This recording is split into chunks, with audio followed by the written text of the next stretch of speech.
기도하시겠습니다.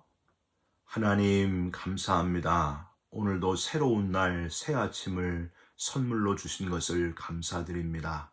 주어진 시간을 아끼며 주님께서 주신 사명을 잘 감당하는 복된 하루가 되게 하여 주시옵소서. 미움, 시기, 질투, 욕심을 다 버리게 하시고 하나님을 기쁘시게 하는 삶, 하나님께 영광이 되는 삶을 살게 하여 주옵소서.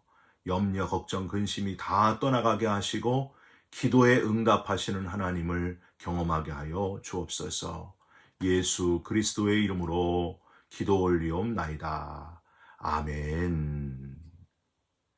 오늘 우리에게 주시는 하나님 말씀은 출애굽기 20장 4절부터 6절까지의 말씀입니다.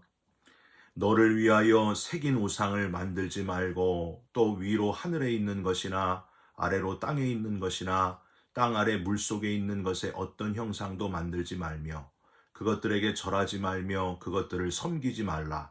나 내 하나님 여호와는 질투하는 하나님인즉 나를 미워하는 자의 죄를 갚되 아버지로부터 아들에게로 3, 4대까지 이르게 하거니와 나를 사랑하고 내 계명을 지키는 자에게는 1000대까지 은혜를 베푸느니라. 아멘. 사랑하는 성도 여러분, 지난 한 주간 나 외에는 다른 신들을 내게 두지 말라 하신 하나님의 말씀대로 다른 것들을 버리고 오직 하나님께 집중하는 삶을 살아가셨습니까?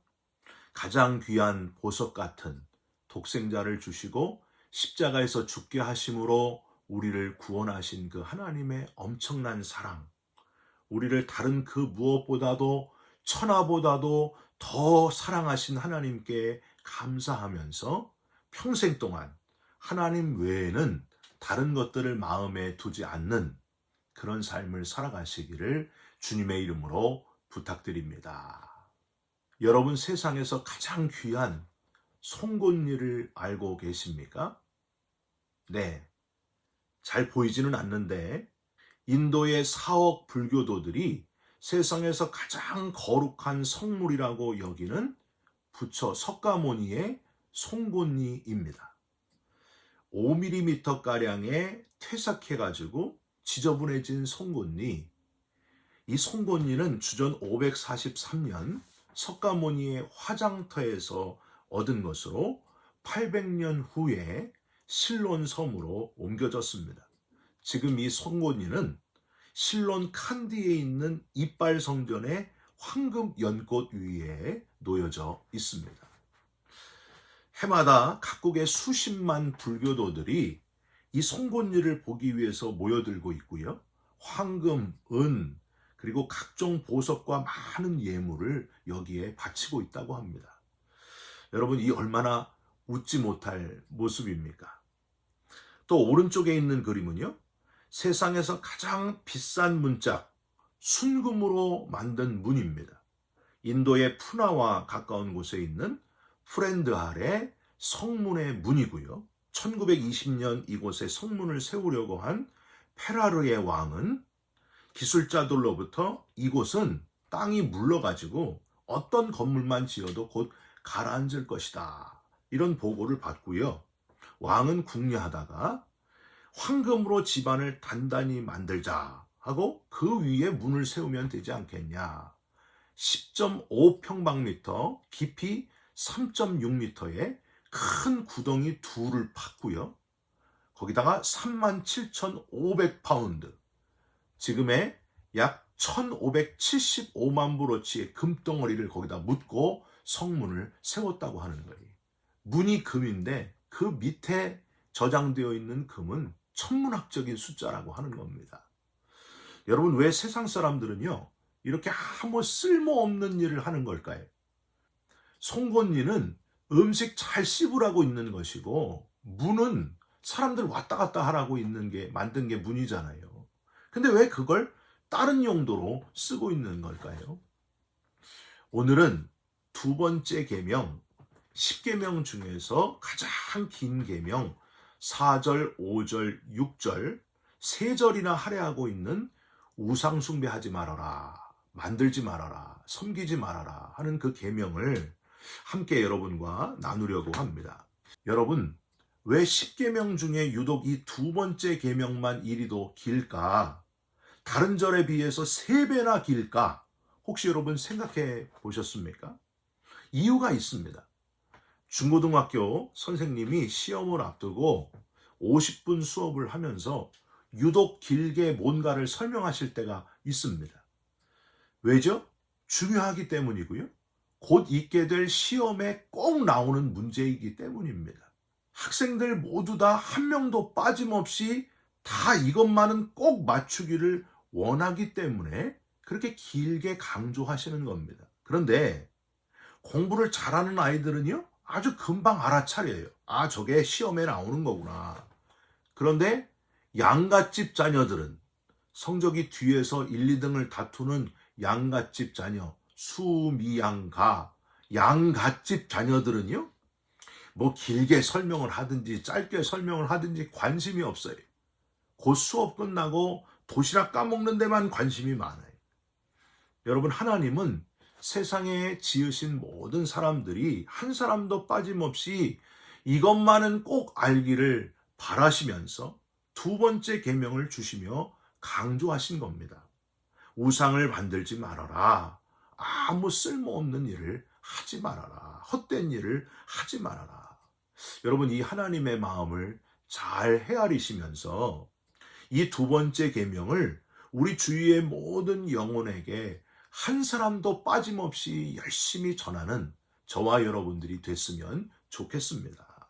하나님 외에는 어떤 것도 영원하지 않다고 하는 것, 이 세상에 보는 모든 것들은 다 안개와 같이 지나가는 것이라는 것을 열심히 전하시기를, 영원한 것 붙들자고 열심히 전하시기를 주님의 이름으로 부탁드립니다. 우선 이 가장 긴 계명을 시작하는 단어에 우리가 집중할 필요가 있습니다. 4절, 여러분 어떻게 시작하죠? 너를 위하여 새긴 우상을 만들지 말고 하늘이나 땅이나 물속에나 만들지 말아라. 시작이 너를 위하여입니다. 하나님께서 싫어하시는 우상은 바로 인간이 스스로를 위하여, 자기 자신을 위하여 만드는 것이 바로 우상이라는 거예요. 창세기 4장 16절 이후에는 가인의 후손 중에 라멕이라고 하는 사람이 등장합니다. 이 라멕은 직업이 대장장이었고요. 사람을 죽이고 아내들에게 이런 말을 합니다.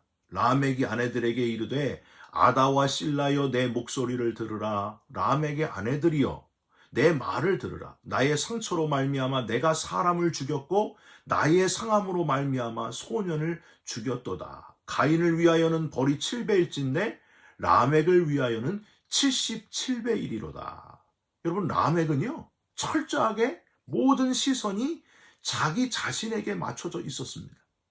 아내도 내가 원하는 대로 2명이나 얻었어요.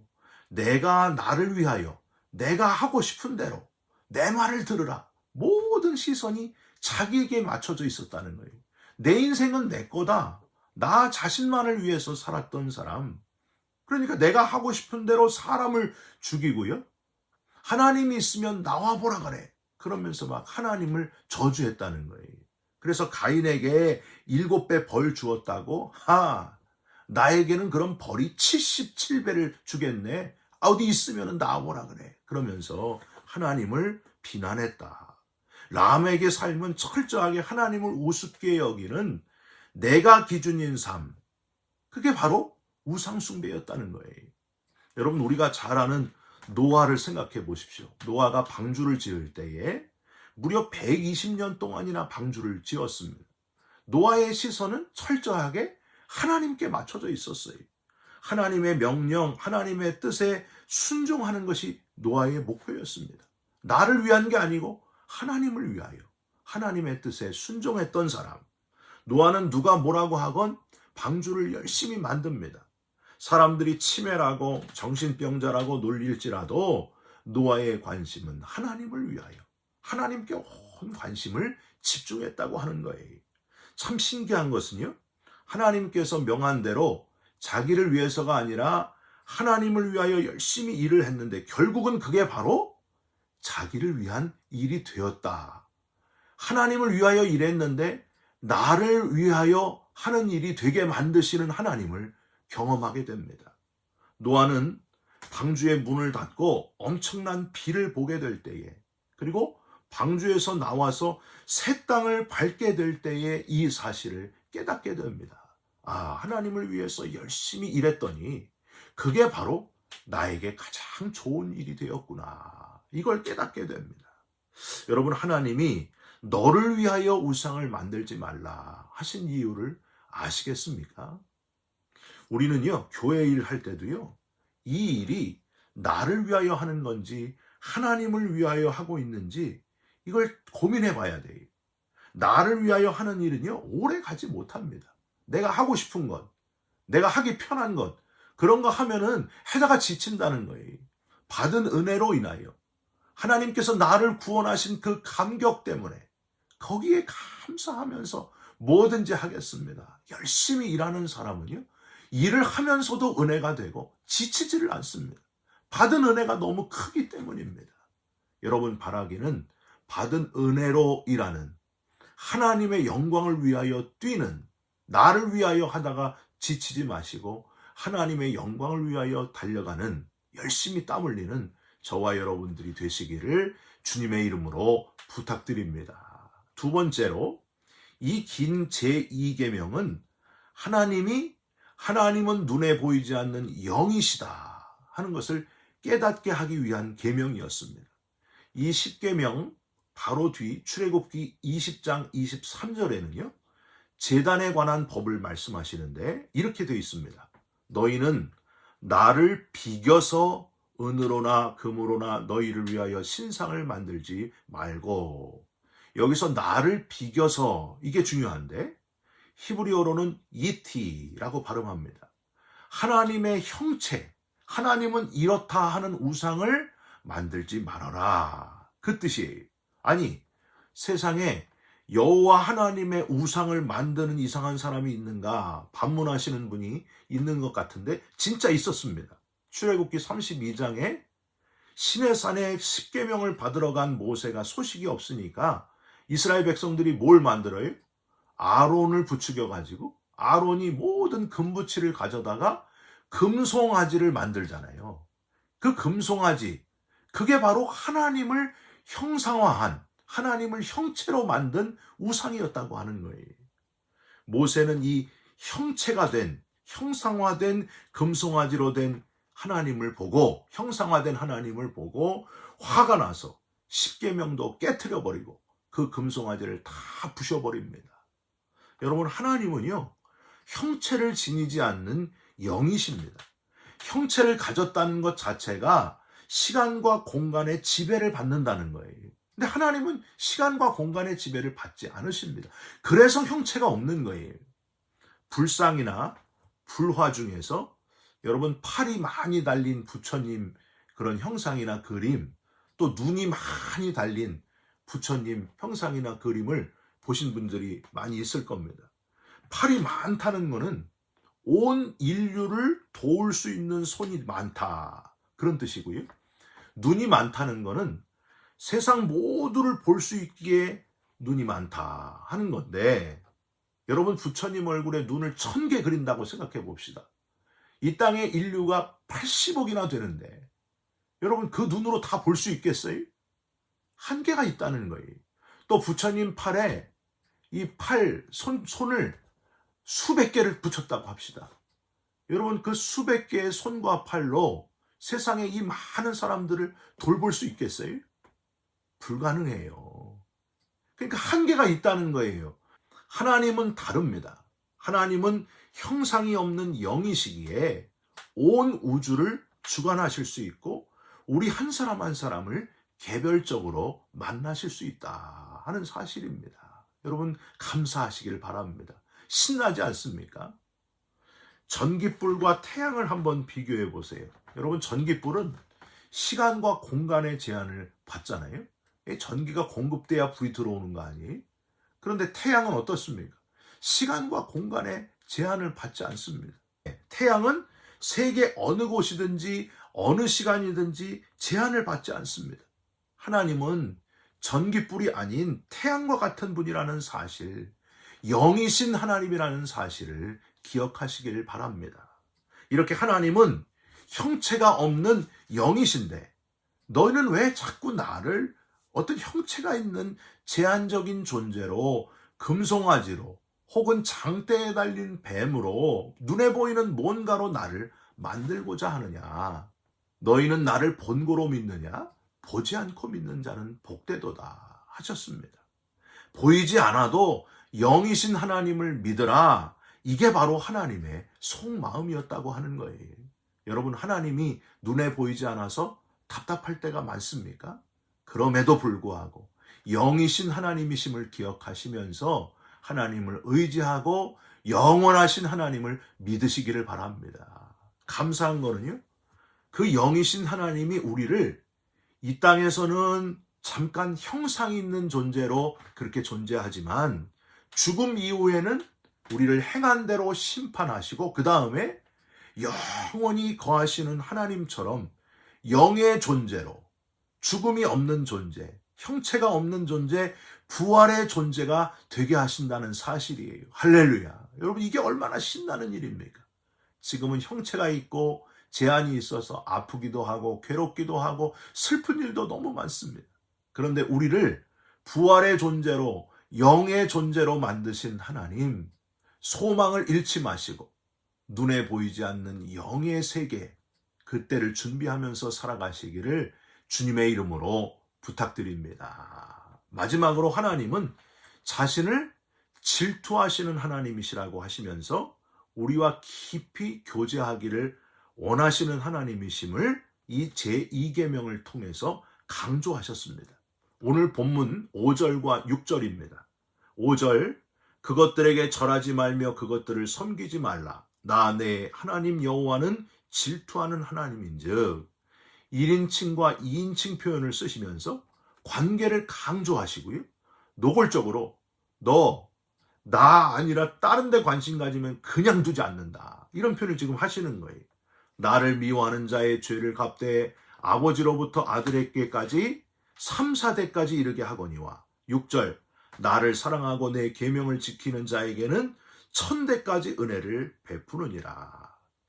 여러분, 드라마에 한 여인이 바람핀 남편에게 하는 말이 있죠. 무슨 표현이에요? 부셔버릴 거야. 막 이런 표현이 있잖아요. 그게 생각납니다. 지금 그 표현 아닙니까? 나를 미워하면은 부셔버릴 거야. 3, 4대를 다 죄를 갚아버릴 거야. 그런데 나를 사랑하고 내 계명을 지키면 1000대까지 은혜를 베푸느니라. 질투하시는 하나님이시라고 하시면서 그 속마음을 표현하시는 하나님, 우리와 깊이 사랑하기를 원하시는 하나님, 신명기 4장 24절에는요, 내 하나님 여호와는 소멸하는 불이시고 질투하시는 하나님이시니라 라고까지 되어 있습니다. 저는요, 이 질투하시는 하나님이란 표현에서 웃음도 나고 마음이 아주 따뜻해지기도 합니다. 여러분 아시겠지만은요, 질투는 또 다른 사랑의 표현이에요. 맞지 않습니까? 혹시 부부 중에 남편이 다른 여인에게 한눈을 파는데 아무 화나는 게 없다. 혹은 아내가 다른 남자에게 관심을 갖는데 화가 나지 않는다. 아무 마음이 없다. 이건 심각한 거예요. 여러분, 이 질투라는 단어는 히브리어로 키느아라고 발음합니다. 이 단어가 바로 영어로 질러시예요. 이 질러시는 앞부분의 질이라고 하는 단어가 바로 열정, 열심이라고 하는 뜻입니다. 그러니까 질투하고 열정하고 같은 말이에요. 이 때문에 하나님은 택한 하나님의 백성들이 하나님 이외에 다른 것을 우상으로 섬길 때 그냥 버려두지 않으셨습니다. 질투하시는 하나님, 열정이 있으신 하나님은 백성의 삶을 열정적으로 개입하시고 따라다니면서 간섭하셨습니다. 사랑하기 때문이었어요. 질투하신 거예요. 열정을 베푸신 거예요. 심지어 호세아에게 음란한 아내 고멜을 다시 품으라. 하나님이 얼마나 끊임없이 우리를 사랑하시는지 호세아 선지자를 통해서도 말씀하셨습니다. 이렇게 질투하고 마음 주고 우리와 계속 교제하기를 원하시는 하나님이신데 우리는 왜 자꾸만 한눈을 파는지, 다른 것에 집중하고 다른 것에 관심을 가지는지, 왜 거기에 집착을 하는지, 왜 눈에 보이는 것들을 그렇게 좋아하고 사랑하고 욕심내고 집착하는지, 여러분 자기 자신을 돌아보시면서 다시 하나님과의 관계를, 뜨거운 관계를 회복하시기를 주님의 이름으로 축원드립니다. 기도하겠습니다. 하나님, 나를 위하여 뭔가를 만들고 절하고 섬기는 우리를 긍휼히 여겨 주시옵소서. 하나님이 눈에 보이지 않는다고 하나님의 형상을 우상화하는, 눈에 보이는 하나님을 원하는 우리의 어리석음을 불쌍히 여겨 주시옵소서. 질투하시는 하나님이심을 깨닫게 해주신 것을 감사드립니다. 한눈 팔았던 우리의 눈길을 다시 하나님께로 돌리게 하여 주옵소서. 나의 하나님, 나의 하나님, 그는 나의 하나님, 나의 구세주 되심을 고백하면서 전하는 우리 모두가 되게 하여 주시옵소서. 예수 그리스도의 이름으로 기도 올리옵나이다. 아멘. 하늘에 계신 우리 아버지여, 이름이 거룩히 여김을 받으시오며 나라가 임하시오며 뜻이 하늘에서 이룬 것 같이 땅에서도 이루어지이다. 오늘날 우리에게 일용할 양식을 주옵시고 우리가 우리에게 죄진 자를 사하여 준 것 같이 우리 죄를 사하여 주옵시고 우리를 시험에 들게 하지 마옵시고 다만 악에서 구하옵소서. 나라와 권세와 영광이 아버지께 영원히 있사옵나이다. 아멘. 사랑하는 성도 여러분, 눈에 보이는 우상들을 철저히 버리시고 눈에 보이지 않는 영이신 하나님께 집중하면서 부활의 소망 가지고 사시기를 주님의 이름으로 축원드립니다. 여러분 사랑합니다. 축복합니다. 감사합니다.